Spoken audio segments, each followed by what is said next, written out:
হুগলির চুঁচুড়ায় যখন 4 যুবকের অস্বাভাবিক মৃত্যু ঘিরে ঘনীভূত রহস্য, তখন অজ্ঞাত পরিচয় মহিলার দেহ উদ্ধারের রহস্য ময়দান এলাকাতেও। খুন নাকি আত্মহত্যা, উত্তর খুঁজছে পুলিশ। বৃহস্পতিবার তখন সকাল 9টা। রোজকার মতো ব্যস্ত হয়ে উঠেছে শহর।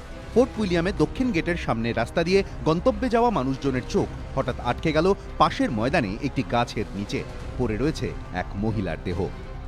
ফোর্ট উইলিয়ামের সাউথ গেট, সেই যে রাস্তা রয়েছে তার পাশে যে অংশ অর্থাৎ ময়দানের এই জায়গাতে মহিলার দেহ উদ্ধার হয়। সেইখানে মহিলা পরনের যে শাড়ি ছিল, নতুন একটি শাড়ি ছিল, সেই শাড়ি দিয়ে গলায় ফাঁস লাগানো অবস্থায় ছিল মহিলাকে। খবর পেয়েই ছুটে আসে পুলিশ। আসেন লালবাজারের হোমিসাইড শাখার গোয়েন্দারা।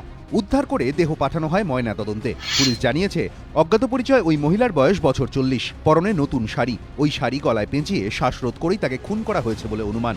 কিন্তু ওই জায়গাতেই খুন না অন্য কোনোখানে খুন করে দেহ এখানে ফেলা হয়েছে তা খতিয়ে দেখা হচ্ছে। কিন্তু ঠিক কখন, কিভাবে খুন করা হয়েছে ওই মহিলাকে?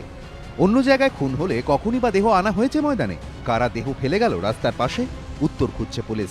পাশাপাশি খতিয়ে দেখা হচ্ছে আত্মহত্যার সম্ভাবনাও। পার্থপ্রতিম ঘোষ, এবিপি আনন্দ, কলকাতা।